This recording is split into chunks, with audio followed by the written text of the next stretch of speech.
Good morning, ladies and gentlemen.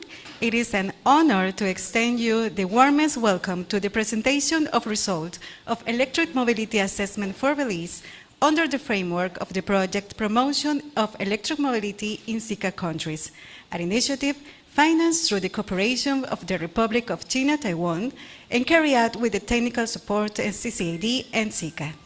Today's event brings together representatives from government, development partners, academia, private sector, civil society, and diplomatic corps to exchange knowledge, share experiences, and strengthen regional cooperation in support of sustainable transportation. Your presence reflects a shared commitment to build a cleaner, more resilient, and more sustainable future. We are greatly honored by the presence of Honorable Mr. Aminochi, His Excellency, the Ambassador of the Republic of China, Taiwan to Belize, the Honorable Mr. Orlando Javet, Minister of Sustainable Development, Climate Change, and Solid Waste Management of Belize, and President Pro Tempore of the Central American Commission on Environment and Development, CCAD. The Honorable Mr. Leroy Almendares, Chief Executive Officer of the Ministry of Public Utilities, Energy and Logistics, and President Pro Tempore of the Council of Energy Ministers.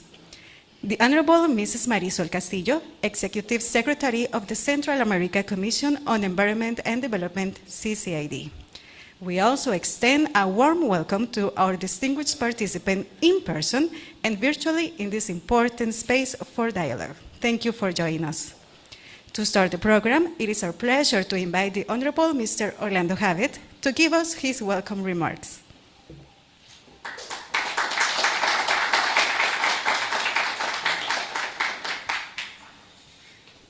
Thank you very much, Mistress of Ceremony.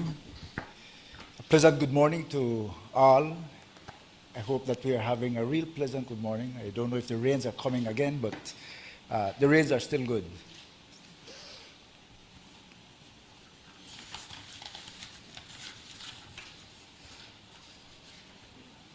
Ambassador Aminochi, Dr. Almendares, CEO, members from the CCAD staff and executive director. It is an honor and, all invited guests, stakeholders, it is an honor to welcome you to this forum for dialogue and action regarding a topic that today, more than ever, defines the path we wish to take as a region and as a country: electric mobility. I appreciate the presence of the government officials and representatives from international organizations, the private sector, academia, and civil society. Your participation confirms that the transition to clean transport is no longer a distant aspiration, but an urgent, shared responsibility. We meet at a decisive moment. Climate change has ceased to be a distant threat and has become a reality that strikes with severity at small island states and coastal states like Belize. Rising sea levels, intensifying storms, altered rainfall patterns, and biodiversity loss are evidence of a vulnerability that Belize faces disproportionately, despite its minimal contribution to global greenhouse gas emissions. This is clearly acknowledged in Belize's third nationally determined contribution, its NDC 3.0, which was submitted this year as a renewed and more ambitious commitment under the Paris Agreement. This NDC 3.0 outlines a concrete path, avoiding a cumulative 6,234 kilotons, or 6.234 million tons, of carbon dioxide equivalent by 2035, compared to a baseline scenario, while moving decisively toward the goal of net zero emissions by 2050. The energy sector, encompassing both electricity generation and transportation, is a central pillar of this ambition, with a target of avoiding a cumulative 1,103 kilotons equivalent of carbon dioxide by 2035. Within this goal, transportation plays a leading role. Belize aims to increase electric vehicle penetration to 10% of the private fleet and 25% of public transport, while also improving the sector's energy efficiency by 20% by 2035. These are not abstract figures. They represent a commitment to transforming how the people of Belize get around every day, reducing the carbon footprint of their streets, roads, and cities. We know, however, that climate ambition alone does not translate into results. The technical assessment prepared under the project promoting electric mobility in SICA countries, implemented by the Energy Coordination Unit of the SICA General Secretariat and the Secretariat of the Central American Commission on Environment and Development, CCAD, with support from the Republic of China, Taiwan, reveals the challenges facing Belize. Yet, these challenges should be viewed as opportunities, calling for engineering solutions tailored to our tropical coastal reality. This transition toward cleaner mobility must simultaneously be a transition toward fairer, more inclusive mobility, one that protects the micro-operators currently serving rural and low-income communities, and that creates genuine opportunities for women in the driving, operation, and maintenance of these new fleets.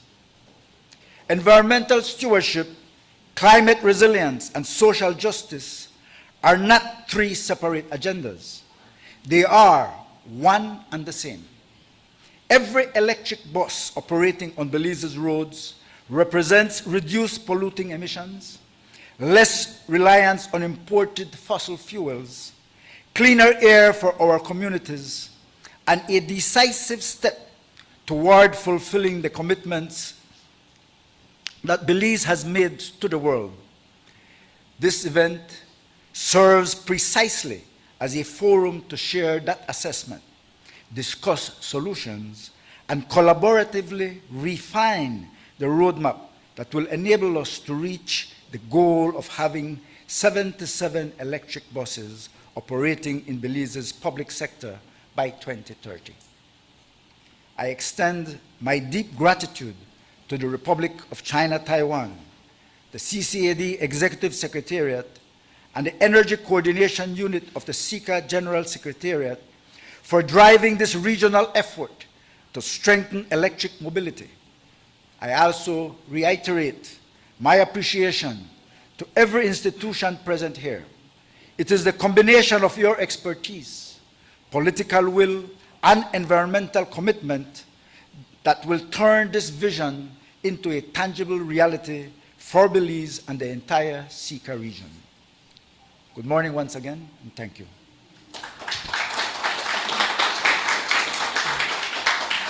Thank you, Minister Havet. It is now our pleasure to invite His Excellency, the Honorable Mr. Amino Chi, Ambassador of the Republic of China, Taiwan to Belize, to deliver his special message. Thank you so much, Master of the Ceremony. The Honorable Orlando Habate, Minister of Sustainable Development, Climate Change and Solid Waste Management. Dr. Leroy Armendariz, CEO of Ministry of Public Activities, Energy and Logistics. Representatives from SICA institution, we have UCE, SICA, and CCAD. Distinguished guests, ladies and gentlemen, good morning. A few months ago, SICA Secretariat conducted a thorough analysis on the e-mobility in Central America region. Today, it is my pleasure to join you this morning in attending the presentation of the E-Electric Mobility Country Report for Belize. This report outlines the policies, legal framework, and the current practice and the key takeaways for the future development of e-mobility in Belize. I hope this report will be able to assist the government of Belize in shaping its roadmap towards a greener public transport infrastructure. As the report mentioned, although there are still some legal and infrastructure obstacles ahead, Belize still had great potential in developing e-mobility programs. Taiwan is more than happy to share experiences. In 2023, the government of Taiwan announces that all the municipal and the city buses services must be fully electrified by the 2030. Since then, Taiwan has been proactively developing its capacity in e-bus manufacturing and a real-time public transit tracking system. There are some challenges at the moment ahead of us in Belize, but as a reliable friend, Taiwan is ready and willing to assist in the process. I would like to take this opportunity to thank the CCAR Secretariat and the government of Belize and all our partners, the CCAD, and all our partners for making this event possible. And I wish all our participants a pleasant, informative, and productive day. Thank you.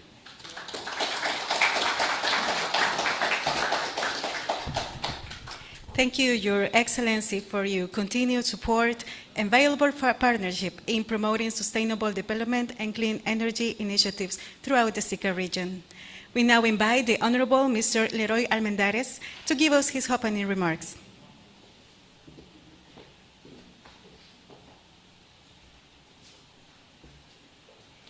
Pleasant good morning. We're talking about energy, right? So if we're speaking about energy, remember energy is that force that moves things. Energy is that thing that will allow us then to increase the decibel of our voices. Good morning. Good morning. There we go. I think we have realized our objectives. That's a transition from fossil fuels to clean energy. You know, it's a real pleasure being here. When I was asked about, when this was mentioned to me, I was still out of the country. But let me first of all bring greetings from the minister who was unable to be here because he's out of the country. And because, as Minister Habet would tell you, it has been a very, very busy time for us.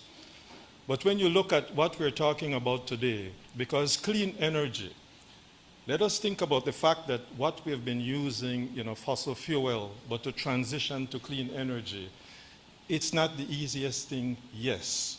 And too often, we don't fully grasp the negative impact of the utilization of fossil fuels.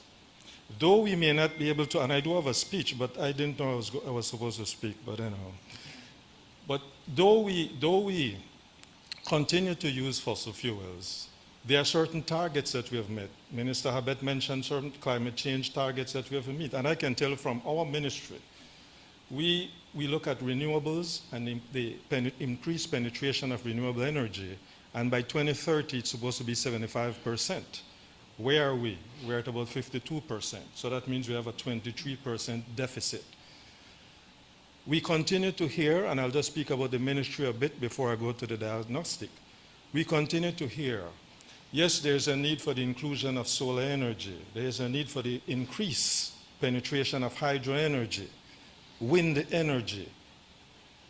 But we must understand that to use solar energy, it's, yes, though we can see it and feel it, we must harness it, we must store it, and then dispatch it. That's how it works, and that requires technology.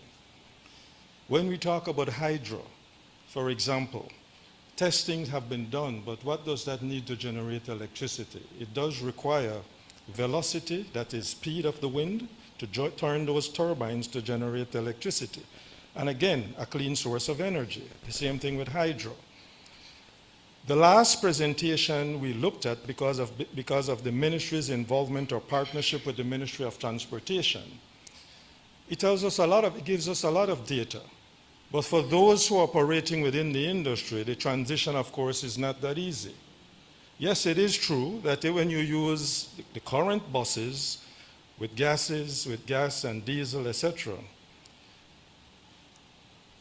to make that transition to e-buses or to EVs is not the easiest thing because there's something called cost. But in the long run, and I'm drawing the analogies here, and I go back to solar, In the past, it was a real challenge because renewable energy technology was very expensive. But what has happened? Like everything else, once demand increases, supply increases along with it. And because now you have a greater supply, what happens to prices? Your prices start falling, right? And so the challenge then is to make that initial investment. Make that initial investment because the long-term return on that investment will be far greater than the initial investment. But of course, the question that I would be asked, but where do we get the initial investment? And that is why all of us are in this room, because it's about partnership. You heard from Minister, you heard from Ambassador Amino Chi, and I can tell you that the relationship that exists for over 30 years with the Republic of China, Taiwan has been excellent. Continue to be a partnership. He's present here, but you can see him all around the country because of his partnership with the total government in order for us to realize the objectives that we have. And Minister of Sustainable Development, I didn't want to call the whole acronym of his ministry because there are different parts to it.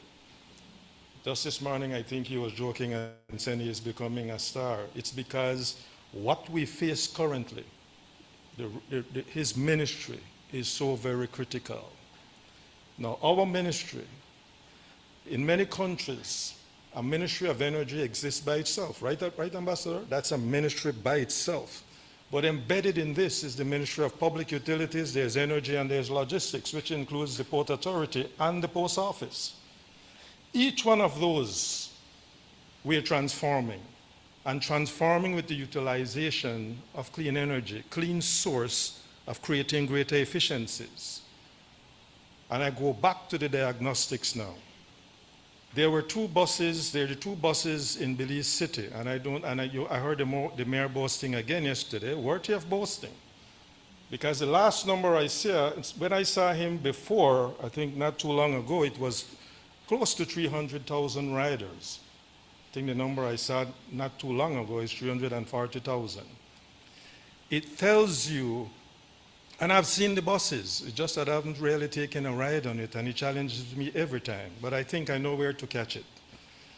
The ridership, that transition, and that clean energy, the clean energy aspect of it, there is something else. And this is one of the statistics that I also want to throw out there. If I filled my tank, one of these buses to go to San Ignacio and come back, it might be close to $300. If you take one of the EVs, where there are 3 buses that are running across the country, and this is testing to gather data, it costs you about $30-something. That's the saving, right? And plus, your carbon footprint, as the minister would speak about, it's more positive because the emissions, the negative emissions, the greenhouse gases are in fact declining. That emission declines, and so therefore, Belize signing on to all of these agreements, commitment to these targets, that's what we're about.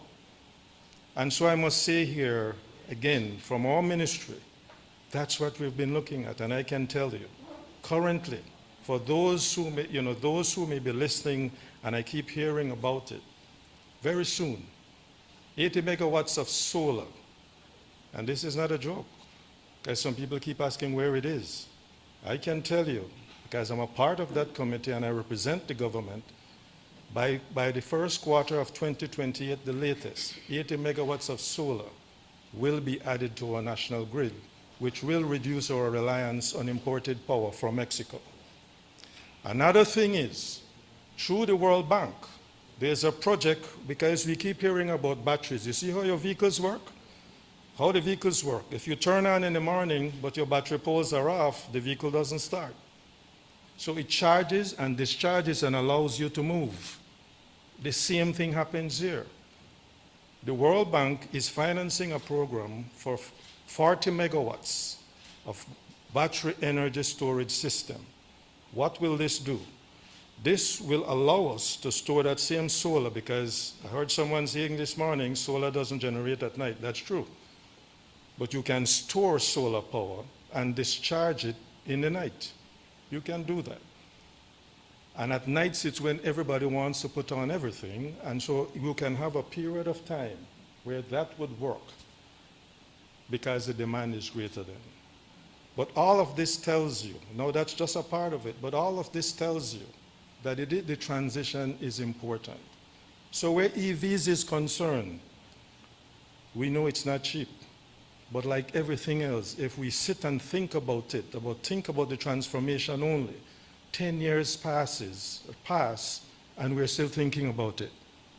We need to move. We need to transition. As hard as it may be, it has to be incremental, of course, because I'm sure there are members in this room that will ask, but how will we then be supported to be a part of that transition? And that's the discussion I'm sure that we'll be having today. So the diagnostic will be very, very important, and I'm sure the data will support that however incrementally we do it, there is a need for that transition. And so it's a real pleasure being here this morning. Thanks for the invitation. I must say thanks to CCAD, because in my previous life, working at Beltrade, I also worked very well with them, and I know there were a lot of things that move. And I can tell you, the countries of Sika, they move. They believe in doing things, right, Minister? Right, Ambassador? And so it's not just a promise. It's about getting things done. And I can assure you, just like the Minister did, the government of Belize is committed.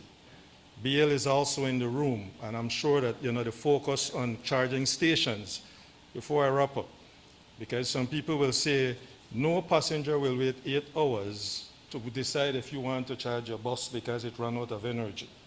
So the charging station infrastructure is also very, very important. And I can tell you, because I see I see Miss Addy here, and I know that she takes great pleasure in leading that process on behalf of Belize Electricity Limited. And so working in collaboration, working simultaneously to get some of these things done, we cannot do it alone. It requires all of us speaking to each other to realize these goals that we seek. Thank you.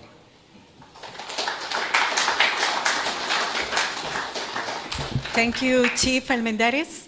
Before we proceed with the agenda, we would like to invite the members of our distinguished days to approach to the official photo. Please step in the front. Please. Yes, for official photograph. Thank you.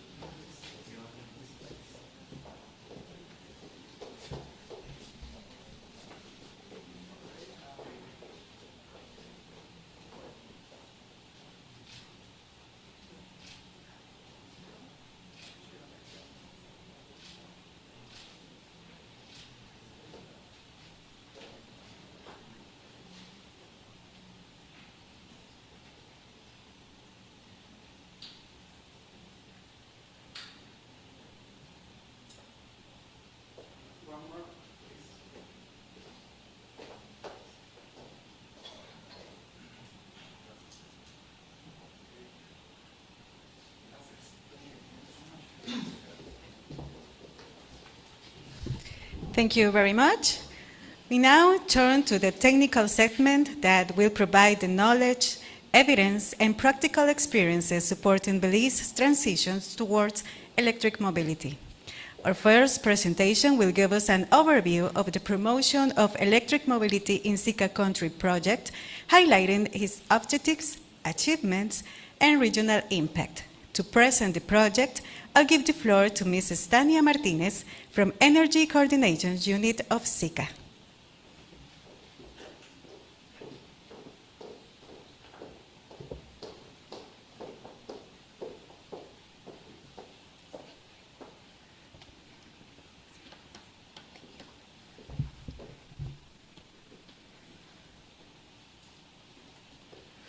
Hello, good morning.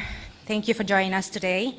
I'm working with the Energy Coordination Unit at the Sika General Secretariat. Put the slide number 1 of thank you so much. Today I will present of promotion of electric mobility in Sika Country project. I will briefly cover the regional context, the project objectives, and main activity carried out so far, and strategic priorities. In the next few minutes, I will provide an overview of the project and then introduce the feasibility studies for Belize, which represent one of its key initiatives. Before introducing the project, it is important to understand the regional context. Despite significant progress in renewable electricity generation, the Sica region remains highly dependent on fossil fuels.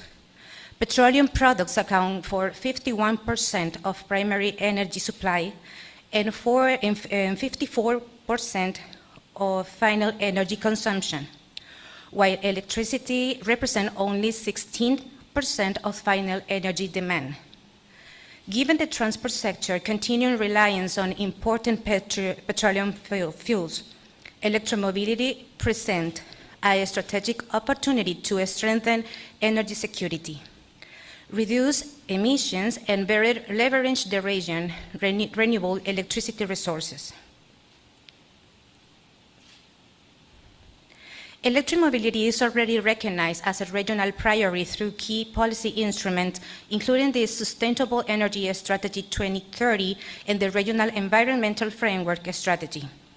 These frameworks support transport decarbonation, sustainable mobility, and reduce dependence on fossil fuels. In addition, the upcoming Regional Work Plan 2026 to 2030 of the Sica General Secretariat is expected to further strengthen these efforts across the region.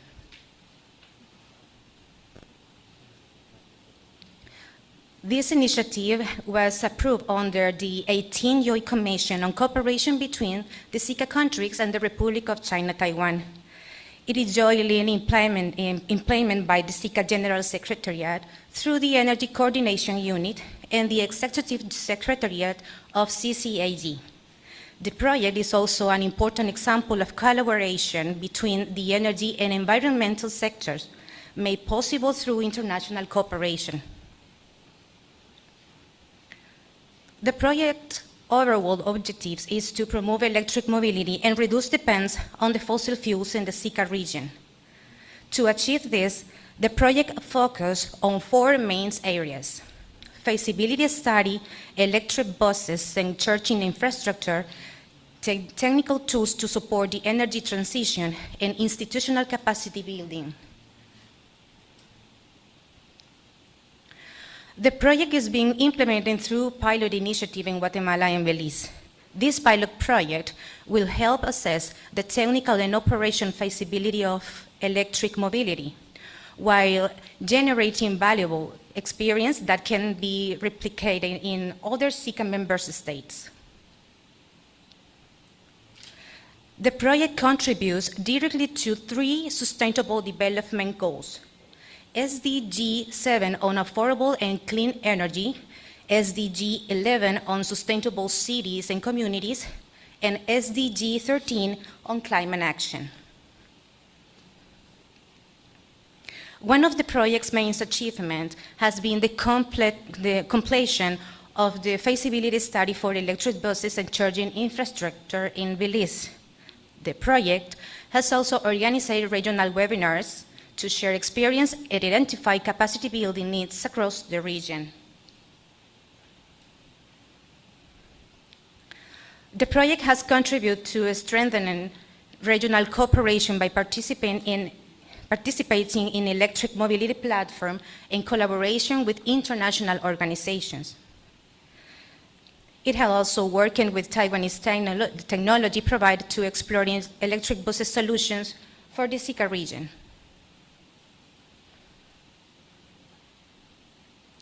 The project is guided by 4 strategic priorities: search and knowledge sharing, sustainable building, sustainable mobility, and institutional strengthening.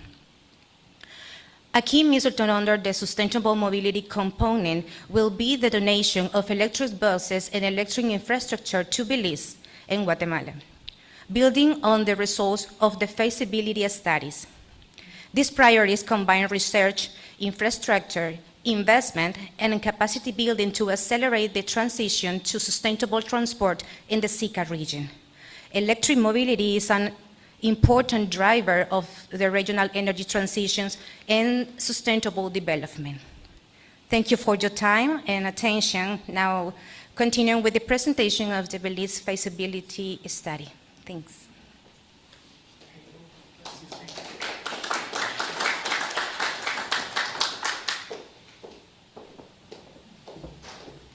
Thank you, Mrs. Martinez.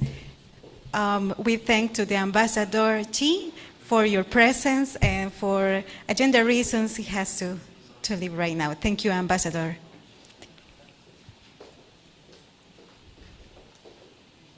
Our next presentation focused on the results of the Belize Electromobility Assessment, a study conducted to evaluate the technical, economic, and environmental feasibility of integrating electric buses and charging structure into Belize public transportation system. It is now my pleasure to invite Mr. Adriel Mo, consultant for the project. Mr. Mo is the founder and CEO of B-Mobile, a Belizean technology company specializing in innovative digital solutions. He holds a bachelor's degree in mathematics from University of Belize, a master's degree in mechanical engineering from Taiwan, and is currently pursuing a PhD in mechatronics engineering. As an entrepreneur, engineering, and technology leader, he is committed to harnessing innovation and emerging technologies to create practical solutions that contribute to sustainable development and digital transformations. Welcome, Mr. Ma.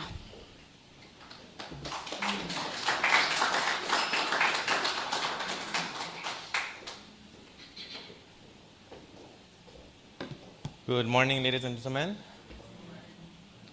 So we will be conducting and presenting you about this study we did with the e-pilot project and the electric buses in Belize, and the ones that we got donated from Taiwan, and the one being used for inter and intra-district transportation. So to start off, we will be doing is the context of Belizean public transport, challenges in public transport, opportunity in mobility, challenges in e-mobility, and key recommendations that we have, and then our conclusion. With this study, we looked at, so we have with the context of Belize, with the public transport sector that we currently have. We looking at the NBC, which was officially launched on March 1st, with them currently operating 67% of the miles covered nationwide. Then we have with the e-pilot project, the e-ride project in Belize City, which has them running intra-city rides, where we have students, we have workers, we have daily commuters within the city. The NBC covers mostly the coach buses nationwide. Then we have with the ICE, internal combustion engines, which Belize has committed to deploy 77% of these buses to be replaced with e-buses to cover our track record when it comes to climate change. So we want to avoid 117 kilotons of CO2 emissions per year through the transport sector. The challenges that we have in Belize with these public transport is that we have an aging fleet, with majority of the buses are ICEs, where they're 20 years old or so on, and they are not in the good quality that we want, the standard that we want in Belize, especially given that Belize is an eco-friendly or eco-standard country that we look into preserving what we have. We have the quality of service concerned with safety, comfort, reliability for passengers. That's one thing that we're trying to cover and we're trying to bring up to standard.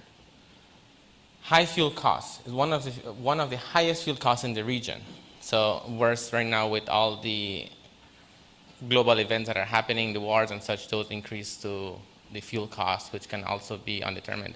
There's always never know what's going to happen next. So always the fuel costs will be up and down in the markets, affecting every day for our daily bus companies. We have GHG emissions. Transport is a major contribution to greenhouse gases. One thing that we've been trying to fight against. So one thing that we are looking to see how to reduce. In the context when it comes to energy sector in Belize, we have our greenhouse emission sector is comprised of energy, industrial processing, waste, and international bunkers. So these are what contribute to greenhouse gases in Belize. With the larger part of energy comes with the transport sector. The transport sector, as you can see, produces the most greenhouse gases with the electricity we produce. We have right after that residential being lower than transport. So there is something that we need to look at. We need to reduce the greenhouse gases produced by these ICEs buses, which is primarily the fleet that we have in Belize. So what are the challenges for adopting of these e-mobilities, of these e-buses? E-buses tend to be higher cost when it comes to ICEs. Typically, the standard is that they bid to old school buses in the US or any other country that has these Bluebirds or Thomas buses that are used for school buses mainly, or just long distance buses. So those are the ones that are more economically feasible to these bus companies. So it makes it difficult for them to transition to e-buses given the high cost. We have Belize introduced a fixed 10% import duty for all EVs. This is another cost that they have to consider. However, this was the duty change for passenger vehicles with more than 20 passengers. So these are policies that need to be taken a look at. New IC buses were already unaffordable for operators. So given all of these prices combined with the cost of getting it to Belize as well, that does not encourage them to transition to EVs. So we have to have policies in place.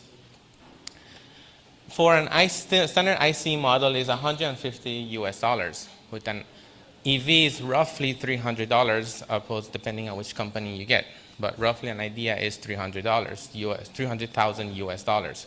So those are what we need to consider.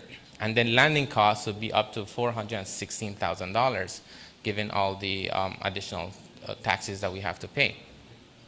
And shipping included, need to consider. So what we do is, so we have with the e-mobility high capital cost. We have limited policies are available for the country specific to EVs. We have Belize, so several overlapping national strategies for commitment is that we are, like we mentioned, we saw that we have multiple strategies to overcome climate change. We have multiple departments to overcome, and so they overlap with each other. It's important to consider and include economic and non-economic initiatives, incentives, and recycling of batteries. So just like with ICEs, we have gasoline, right? We use petrol. So then they have greenhouse gases are emitted, CO2. Also with the oil that's being used with them. When you clean an engine, all the runoff oil that you have into our canals and such. So what is the drawback of EVs? So then we have to consider batteries. They are zero emissions, they produce no CO2, but you have to consider the batteries. So what's going to do after the lifetime of them end? So we need to come up with these policies as well when we consider EVs. For the NDC 3.0, our initiative is to transport electrification, fuel switching model shifts. So we have with 77 e-buses, we want to be introduced by 2030 into Belize, which is good, and which will reduce our emissions that we want to. Other challenges is that the charging infrastructure. We have with petrol, we have gasolines everywhere. And worse if you have Taiwan, you have gasolines in every corner. But here, we need to consider these parts is what will contribute to the private bus companies, to the NDC, to transition to e-buses. Just like someone mentioned that you want to wait 2 hours for the bus to be charging if the bus runs out of battery, for instance.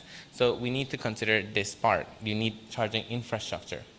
Presently in Belize, only BL is pushing towards these charging stations. While some companies, if you buy a bus, they give you the charging station as well. So one bus comes with a charging station.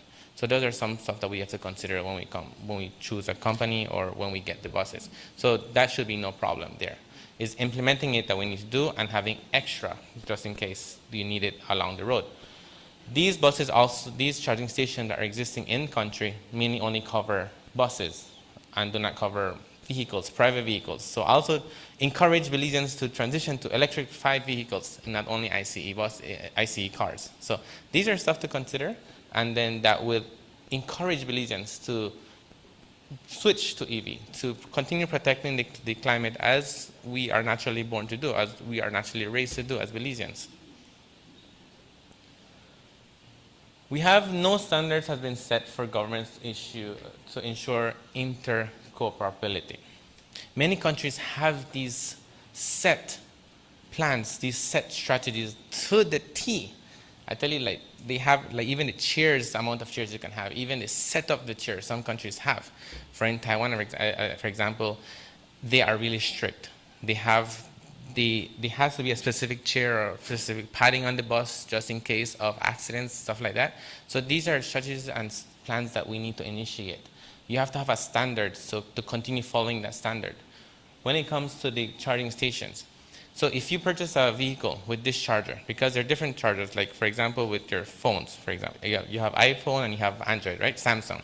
So one uses USB-C, one using Lightning port. When you want to borrow you have a friend who uses a Samsung and you have an iPhone, you can't share chargers, right? But now because of the EU, now all of them have to transition to Type-C. So, but when it comes to these, it's the same process, it's the same issue. Some cars might have the J177, some cars might see the CCC1. So those are different ports. That's combining a USB-C and a Lightning port. So we need to have standards, which one will be throughout the country? Which one will we allow into the country? Because then if I have a CCS1, but this charging station only has a J1772, I can't charge my vehicle. So why would I get a vehicle if it's not easily accessible for me? So these are plans that need to be considered. Other countries have this to the T. So that's what our recommendation would be, is having these plans that include everything. With the southern region, how the country has only one public charger. So currently, this is one of the issues with it we have. Most of it is centered in Belize or Orange Walk or Corozal. But while our largest distance to travel is in the south, so we need more chargers to the south for these electric buses, especially since we have these pilot projects going into Belmopan and Benke from Belize. So this is a makeup of where the e-bus charging stations are. As you can see, most of them are in Belize and Orange Walk, and then Belmopan. But only one in Stan Creek and two closer to San Ignacio. So this is not feasible to what we have right now. We need to include more. As you can see, you would see the map lit up with gas stations. We need the same thing with electric charging stations. Challenges in e-mobility, social and workforce. For EV, we require a trained workforce. You need certified technicians, electricians. We have mechanics specialized in EV. We have the capability of having these technicians. You have a background in electrical engineering, it should be fine for you. You can transition to EVs. There's specialized training you can do to transition to these EVs. So we have the, let's say, personnel, I would understand. We have the population. We just need to do the training for them to be set ready for this transition. EV requires continuous monitoring. So like the pilot project is doing, and in today's current age, data. We need data. This data will help us to plan ahead. We'll see what we need to change. So data collection supports planning, improves operational efficiency, and optimized usage. So with these data, we can plan ahead. With the e-bus that we get, we can plan ahead. We can make policies for these. With the current data we have, we can make policies. In Belice, from the project, we gathered that majority of the passengers are female, but very few make up the workforce. So we have many females traveling. We need to be able to have the adequate infrastructure, the adequate buses, comfortability for these females that are traveling. So we need to be able to offer these amenities to the daily commuter. They are our livelihood. They go around and doing all the work for us. So all the commuters, they need to be able to not stuck in a bus hot. bus is not running properly, breathing all the fumes, all the toxic fumes that from on the buses, the ICE buses. So our commuters need to be able to breathe properly, sit comfortable, and not be hot in a bus. Challenge in e-mobility awareness. There are several misconceptions about e-buses. For example, the road infrastructure is not adequate for e-mobility. I can see why they mention this, because some of the buses, it's like an electric buses, so they consider it as a delicate machine. The way they're built is similar to ICE buses. They're built durable, they're a bit tough, so they can withstand our roads that we have. EVs are just expensive vehicles. Yes, initial cost might be high, but through the long run, it saves you money. The cost is reduced by the amount you spend on electricity compared to what you spend currently on petrol. It will reduce the cost in the end. ICE vehicles are more durable and powerful as EVs. They're built tough, and I've seen how they're built as well. So we know how tough they are and how they're built, similar to an ICE bus as well. EVs are dangerous during rainy days. Not really. You know, like you get just similar, you have machines, you won't get shocked. Similar how your computer or any device is grounded, for example, like that. Within the e-bus, they are safeguard built in. So believe me, you won't get shocked with it. I've handled the battery itself, and I haven't got shocked. So it is safe. They are safety included into it. So opportunities for adaptation of e-mobility. Experiences with e-bus. So Belize has an ongoing project where a pilot, they have introduced 5 e-buses and collected data for them to scale up. So with the data they've collected, we can introduce more buses, we can scale up. Belize has introduced a lot of technology for public transport and done different studies for e-mobility. So we have the experience, we have the capability to do it. They can be used for a basis for future projects, and they show a strong interest from the funding partners and government of Belize. So partners are interested in EVs. It is a transition we need to go to. Renewables is the new way to go. So we need to start going away from ICEs. If not, we'll be left behind.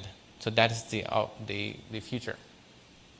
So the economic feasibility and modernization of transport sector. The energy costs or the fuel costs of ICEs is significantly higher than if you transition to electricity.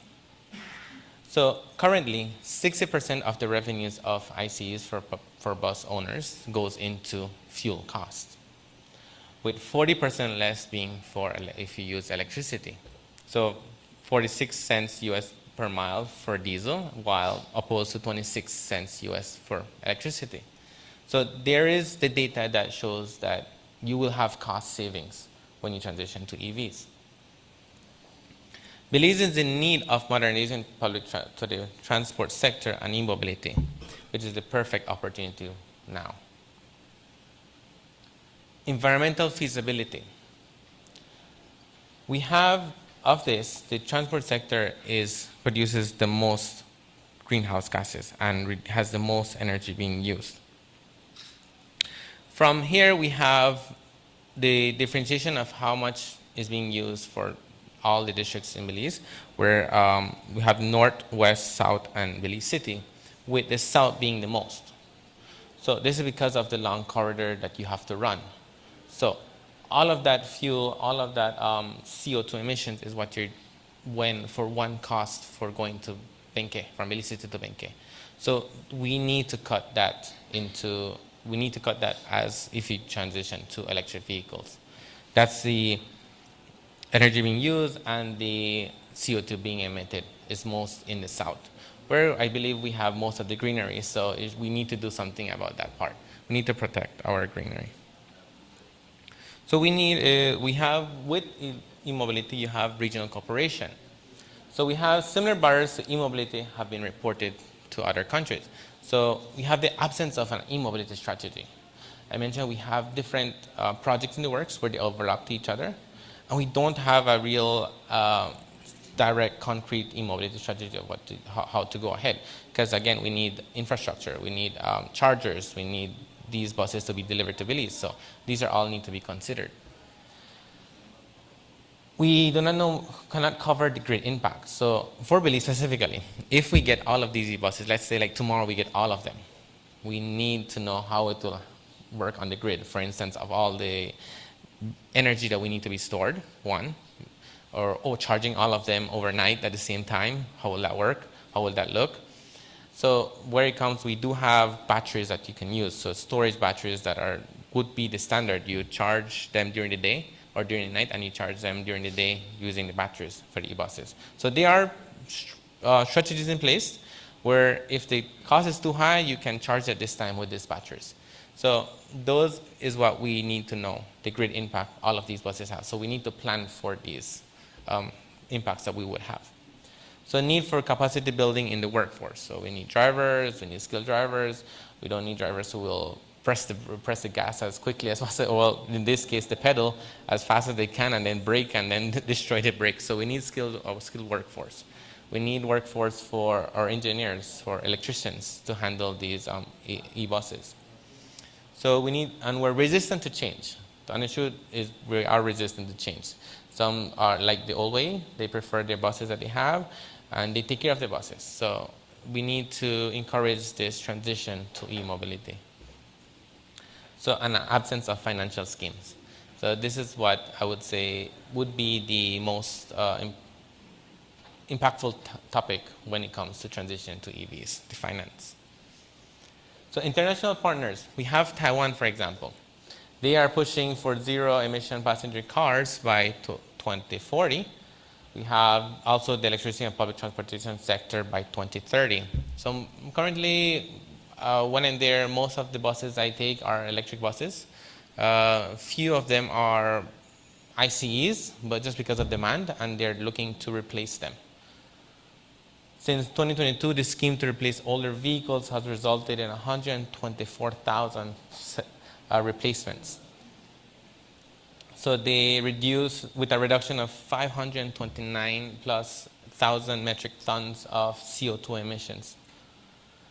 So these are, the exemption from purchase tax for electric vehicles has been extended until 30th December 2030. And then we have established the bus manufacturing. You can establish the bus manufacturing by Tron Energy and Master Transport Buses. So these are the two companies that are interested in producing these. Well, these are the two major companies in Taiwan and two of the companies that are bidding for buses for Belize. Local partnership for development. In the government and the private sector, so we have development of PPPs, for development of charging infrastructure. So in collaboration with private sectors, private companies, and the government, we can increase the number of charging ports that we have. The government academia sector provide capacity development for electric mobility. This includes development of curriculums, events, and sensitization of users.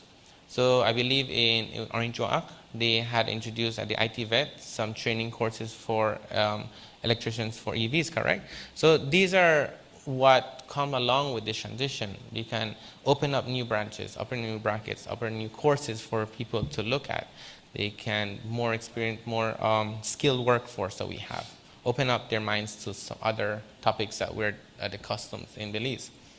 So the government and municipalities, electrifying the fleet for government, intercity routes and intracity routes.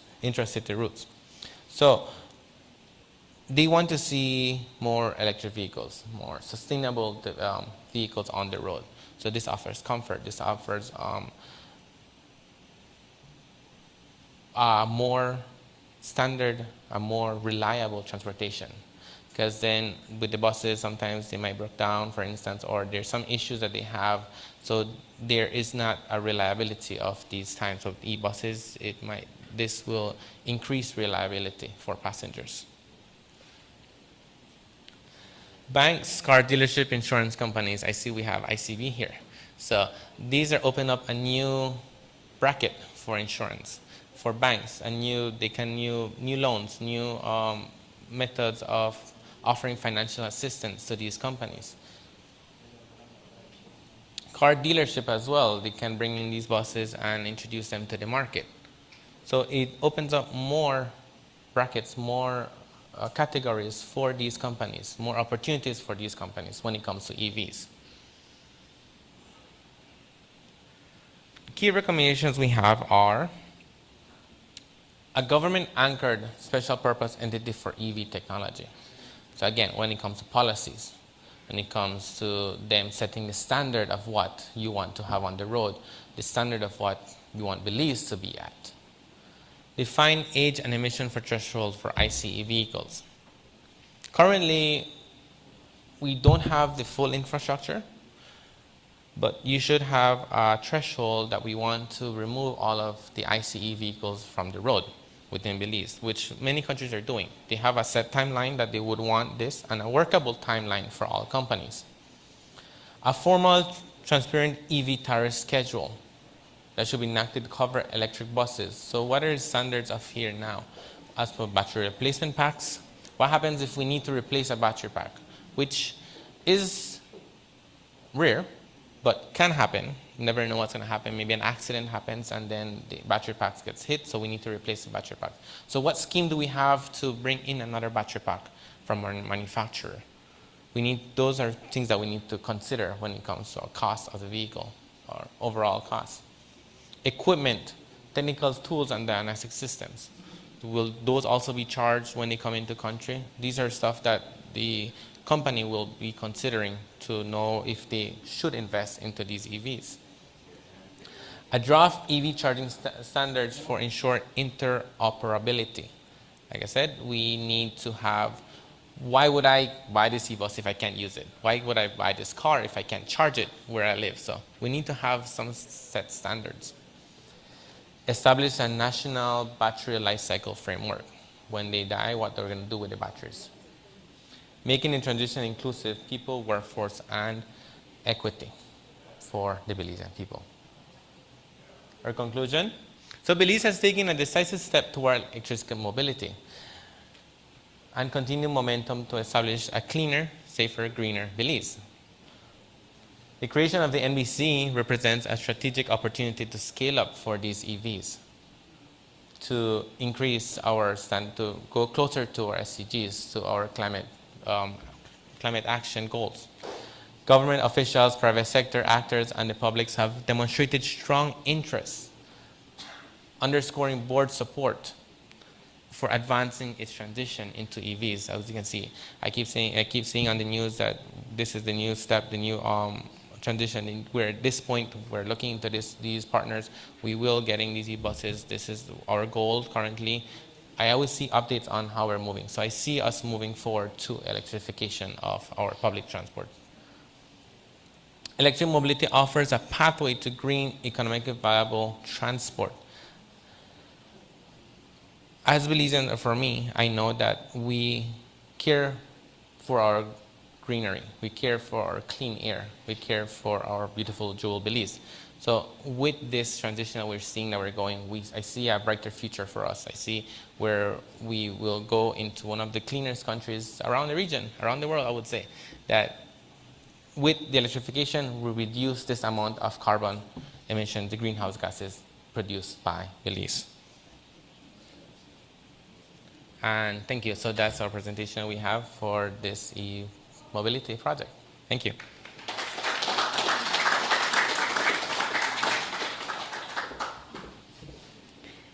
Thank you very much, Mr. Mo. We will now move on to a session of dialogue that brings together professionals who have been directly involved in the planning, implementation, and promotion of electric mobility initiatives in Belize. Electric mobility is no longer a vision for the future. It is becoming a reality, and today's discussion provides an excellent opportunity to learn from those who are actively contributing to that transformation here in Belize. Our panelist, Mr. Amir Kawich. Mr. Amir Kawich serves as a transport planner for Belize e-mobility pilot project under the United Nations Development Program.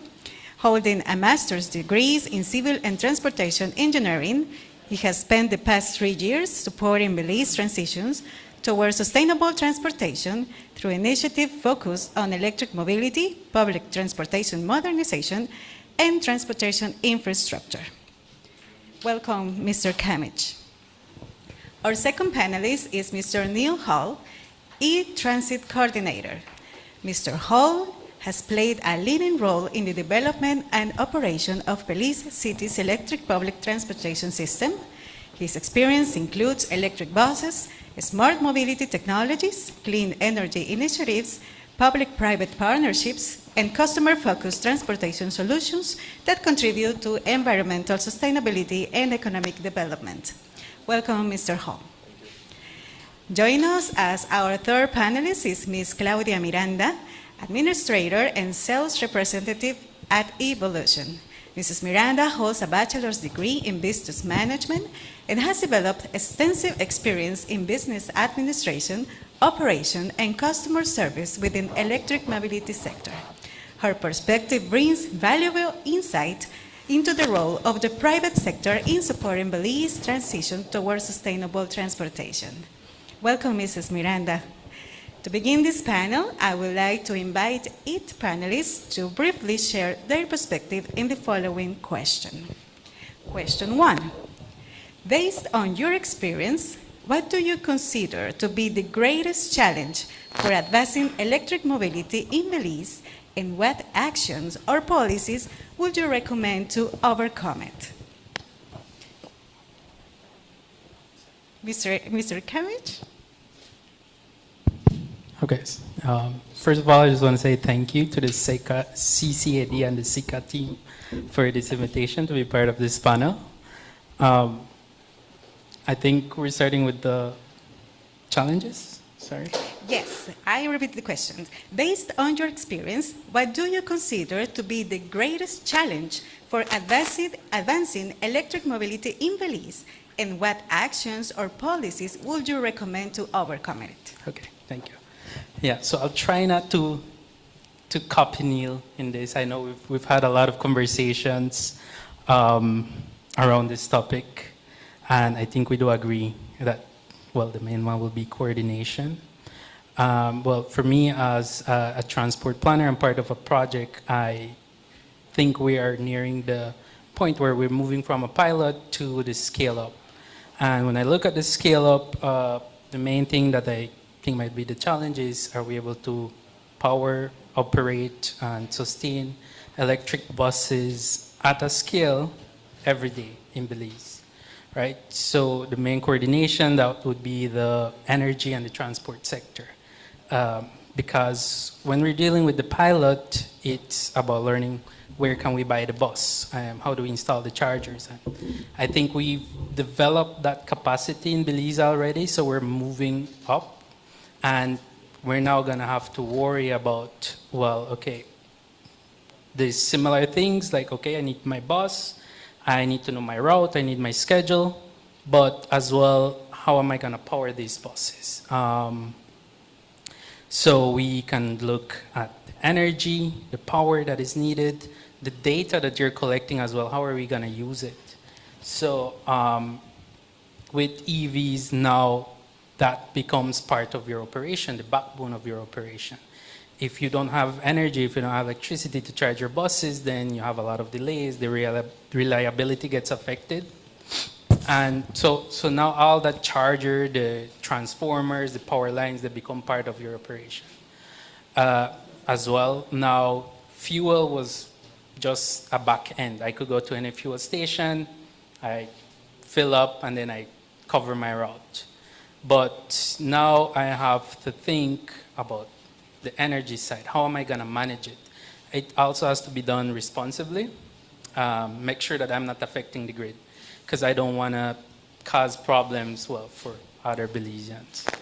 And, well, data as well. We're not used to planning a transport sector using data, or with limited data. With e-buses now, you can collect a lot of data.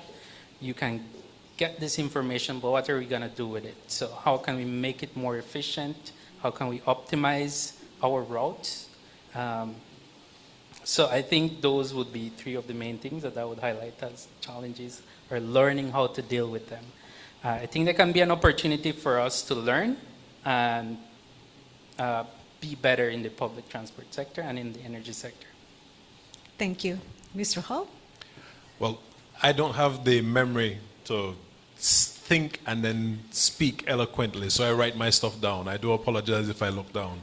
So for me, the greatest challenge is not the technology. It's actually creating the coordinated ecosystem needed to support it.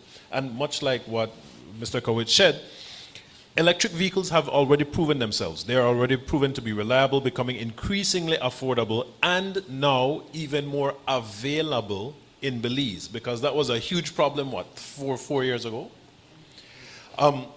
So successful adoption requires long-term planning across infrastructure, policy, financing, banks, workforce development, and institutional coordination. Without these elements working together, even the best electric vehicles can't achieve their full potential. My recommendation would be to adopt a collaborative long-term national strategy. So I'm very happy to see CEO Almendares here so he can spread the word.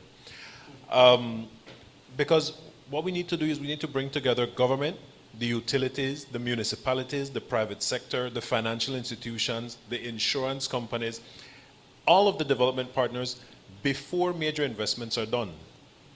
Because planning should focus not only on the vehicle procurement, but also on charging infrastructure, the technician training, the operational models, the financing mechanism, the data collection, like Amir said, or Mr. Kowich said, and the regulatory support. Pilot projects such as the Belice City Ride, which I am intimately involved in, have already demonstrated that electric mobility is achievable in Belize.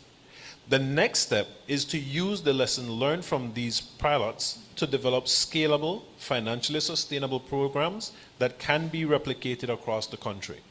In my view, the transition to electric mobility should not simply be measured by the number of electric vehicles purchased, but by the creation of a national integrated mobility ecosystem that continues to deliver environmental, social, and economic benefits for decades to come.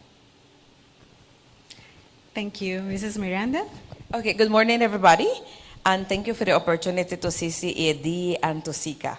It's a privilege to be here representing the dealers, and I have I spread the answers in two parts, and I will read it as such. It says, the greatest opportunity electromobility offers to Belize, and this is the answer. The greatest opportunity is independence and equity. And I promise I didn't speak to the last presenter. Belizeans face volatile fuel prices as a whole in the world too. And this strains households and businesses. Electromobility offers predictable charging costs, making transport more affordable and also accessible. It reduces emissions, as all of us know. It protects our environment, and it creates new jobs in EV servicing and renewable energy integration. Most importantly, it adds savings back into the economy. Money that would otherwise go into imported fuel stays here, locally, circling in our financing. That's our motto, basically in practice, that electromobility is not only green, but it's equitable and it's economically empowering. Now, the greatest challenge for electric mobility in Belize, and the recommendation I have, is that the challenge is scaling infrastructure, not being fast enough to be able to meet the growing demand. BEL, as a fast charging provider, has already taken important steps, and we are proud of their efforts. As adoption increases and we see now more EVs and buses on the road, we'll need more coverage simply because demand is rising fast.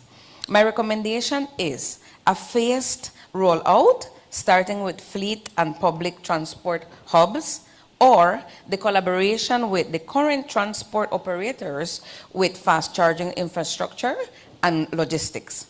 Then expand to community charging stations, and also, why not, tongue charging stations. With continued collaboration from and among all stakeholders, Belize can build a reliable, equitable charging network that supports our transition. Thank you. Thank you, Mrs. Miranda, and thank you all for your thoughtful perspectives. Question 2. In your opinion, what is the greatest opportunity that electric mobility offers Belize as a part of a fair, inclusive, and sustainable energy transition? Mr. Kamwich? Okay, well, I think there are many opportunities that we can touch on.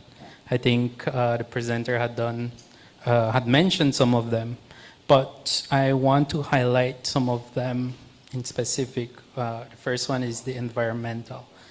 And I do want to put a stress on that one because from my experience, even when we meet with stakeholders, it's very easy to oversee it, or the impact is just at that moment. When we say we have avoided 50 tons of carbon dioxide, or we have displaced X amount of diesel, well, maybe they might understand what it means, but it just stays there. It's not like we're seeing the 50 tons physically for us to be like, wow, no, like the bus. So I think we often overlook this environmental impact that it can have. And I think in one of the graphs from the energy report is you can clearly see that transport is the major user of electricity. So even if we put all of the other sectors together, I think we might not even add up to the transport one. So imagine that opportunity of reducing your greenhouse gas emissions or reducing that amount of energy that you have, and you pair it with renewable energy, with the plans that CEO was already mentioning. It's just going to have a big effect, and I think that's one worth highlighting. A second one that I can see is the economic feasibility, and this is not only talking about over the total cost of ownership, but for the country. And an example I like to highlight is Ethiopia, for example, in Africa. They were one of the first African countries to ban the import of ICE vehicles. Now we might think environment and all of things, but that decision was purely economic. So they don't have the power, well, they don't have fuel, they don't produce any of it. However, they have, due to their geography, they can produce electricity through renewables. So over 90% of their grid is renewable. So for them, economically speaking, it made sense to just go for EVs. And when I look at EVs and the plans that CEO was mentioning about installing more solar energy in Belize, you're making your grid cleaner, but you're also keeping that money here, like Ms. Claudia was mentioning. And then the last one, I think the big opportunity we have is we have a good support from the government, from our partners. I think just yesterday was the E-Ride's 2nd anniversary. So that was a big achievement for us. But now if you go and look at the post that the City Council did yesterday, you look under the comments and the conversation is no longer, will it work? What happens when there is a blackout? Will it work when it rains? But actually it's, let's get more. When are we getting more? So that's the conversation that we have now in Belize. And I think now with our pilot project, I know my colleague, Ms. Vanessa, is gonna kill me if I don't mention this. The work that we've done has been very great. Just weeks ago, we inaugurated the first EV lab in Belize, where you're gonna train people to get certified and be able to maintain these vehicles. So we have the lab with the most advanced technology in the region, both in Central America and the Caribbean. So I think we are at a good opportunity to really scale up this and make sure it's bigger than what it is now. Thank you. Mr. Hall? Because I'm nervous, I didn't say good morning everyone in my first round. I apologize. Good morning, everybody. So to follow up on his comment just now, great strides have been made to bring the education component to Belize. The IT vet in Orange Walk has received significant educational tools that will be allowing their students to not only look at and identify, but to actually work on EVs in the repairing of EVs. I'm hoping my friends from the insurance companies are hearing this. So the question of, well, if something goes wrong, who will be able to fix it? Who can work on these? That question is currently being answered, and we'll have an answer for you with trained EV technicians in, I think the course is what, 6 to 8 months? 1 year? Help me. Ongoing. Well, it's designed right now for students. However, it's going to incorporate a phase where if you already are a mechanic or an electrician, you just go and take a course and then you get certified. Yeah, so it's a shorter course. Yep. So there are different pathways that you can, depending on the level of knowledge that you have. All right. So that is one of the wonderful opportunities. My prepared response was, in my experience, the greatest opportunity that electric mobility, or e-mobility as I like to call it, offers Belize is the chance to build a transportation system that is cleaner, more inclusive, and more economically resilient. Again, I come from the background of the Belize City Council and Belize City E-Ride, which, as we mentioned, celebrated our 2nd anniversary yesterday. With those 2 years of actually having the buses on the roads, I can be very proud to answer that, yes, these buses do run through puddles, through potholes, and they do run in the rain. You do not get electrocuted if you're riding in the electric bus in the rain or you see it go through a puddle. So please, again, insurance companies, set your mind at ease. For everybody else, these are questions that we get all the time. And for those of you who are here and have information or have knowledge of EVs, you might be chuckling, but these are legitimate questions from people who, 5 years ago, the thought of an EV was something alien for a Belizean. So please keep that in mind. So electric mobility is far more than replacing gasoline and diesel vehicles with electric ones. It presents an opportunity to redesign how Belize moves people, goods, and provides services while reducing our dependence on imported fossil fuels. Every electric vehicle operating in Belize keeps more money circulating within our own economy rather than being spent on imported fuel. This is important because I'm hoping you can correct me on this if I'm wrong, but Belize produces 50% of its electricity that is used by consumers in country, and of that 50%, all of it comes from renewable sources. We only get 50% of our electricity from CFE. Is that correct, CEO?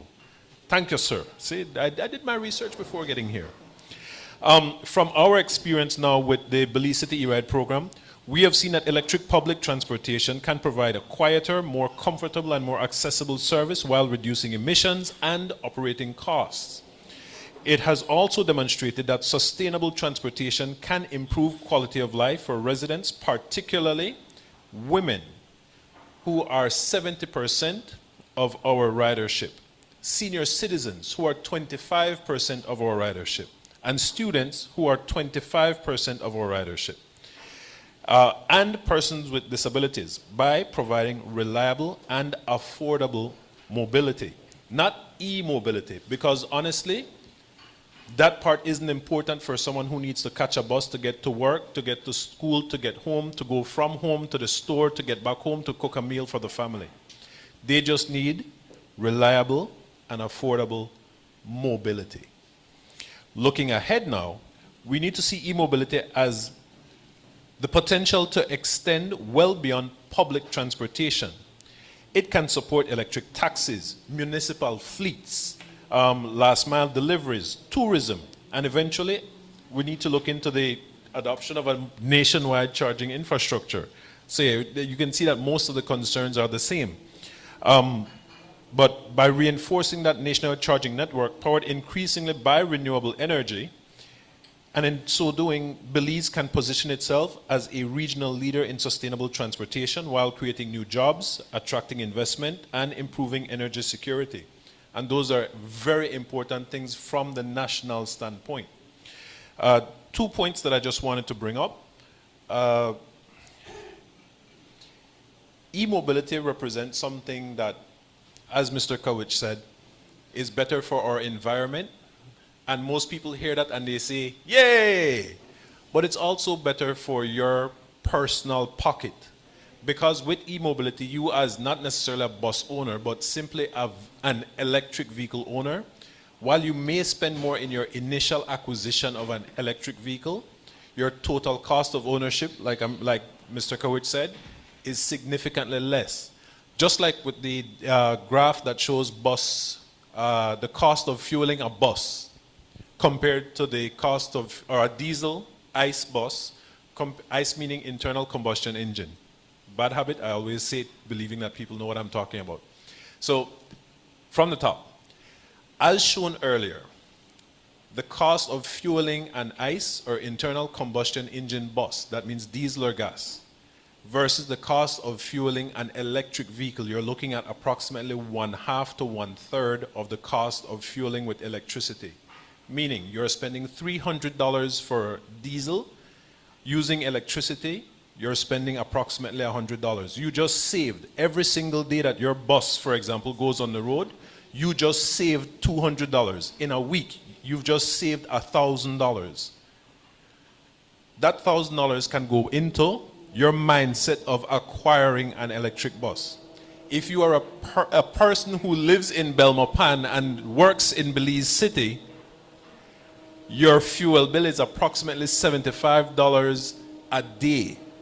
I drive. I am fortunate that I have been granted the permission to use one of the electric vehicles, the electric taxis from the Belize City Council. It's downstairs if you want to take a look. I now spend $10, which is equivalent to a bus fare, but I have the privacy of my own vehicle to do that. I would be saving, if that vehicle were mine, approximately $65 a day. Please, when you think of purchasing an electric vehicle, I appreciate that you're thinking of how this will affect the country's environment, the world, all of those good things, but also keep in mind its personal benefit to you. So those are the opportunities of owning an EV.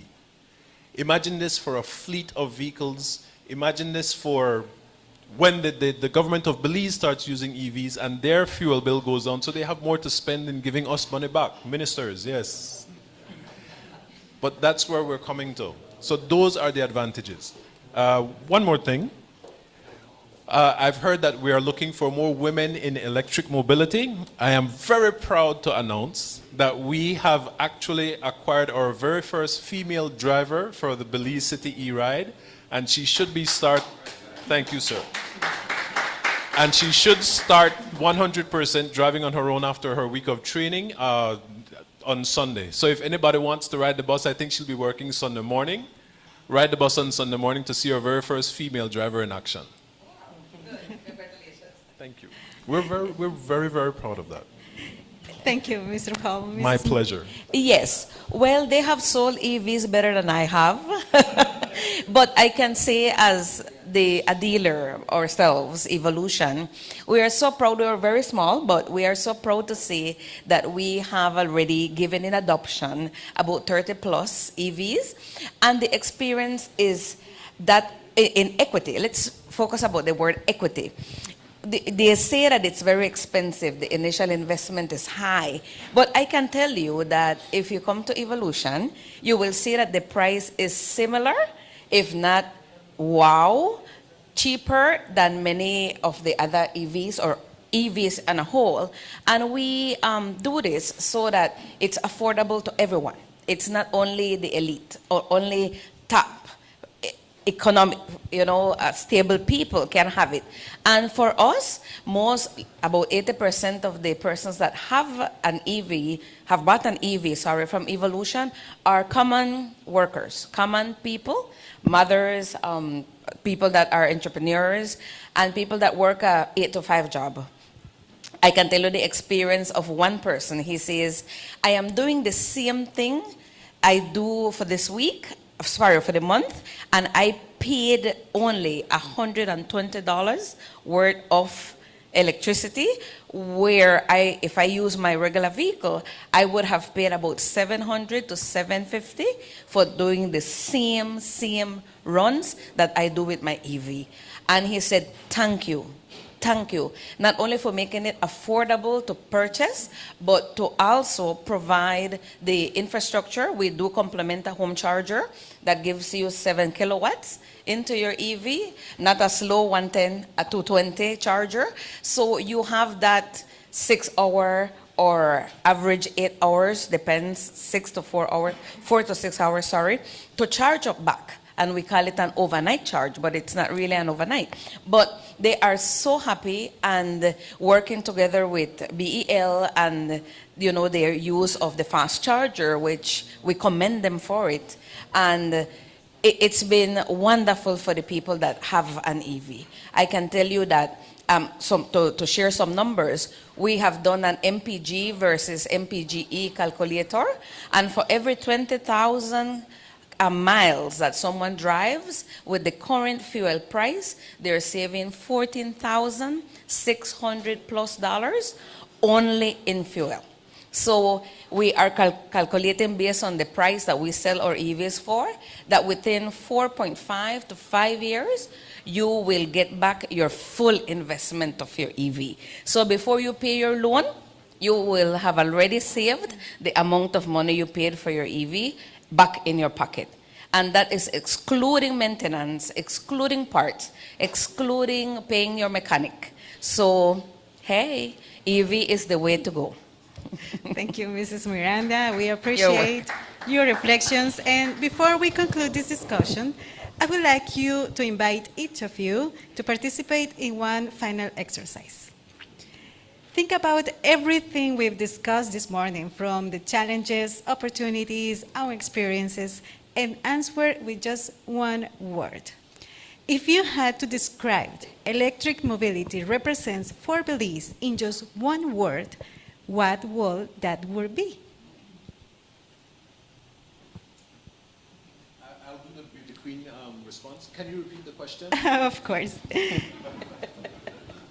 If you had to describe what electric mobility represents for Belize in just one word, what would that word be?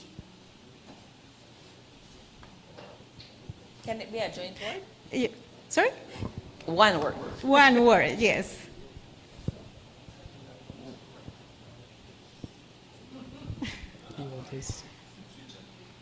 Professional answer: efficiency. Personal answer: passion. Thank you. Well, I'm thinking about, future. I think I heard somebody say like future. It's all the future for Belize. But I think it's worthy of our investment. So worthy is the word that I go. My word will be stability. Excellent. Thank you. It is remarkable how a single word can capture such a powerful vision of the future. Thank you, our three panelists, for sharing with your expertise. Please give us, the panelists, a well-deserved applause. Distinguished guests, as we come to the close of today's program, we would like to extend our sincere appreciation to the government of Belize and the Republic of China Taiwan for their leadership and continued commitment to promoting clean energy initiatives across our region. We once again thank to the authorities present, our panelists, and all of you for your valuable participation, both in person and virtually. Your presence today has made this event meaningful for dialogue and knowledge exchange.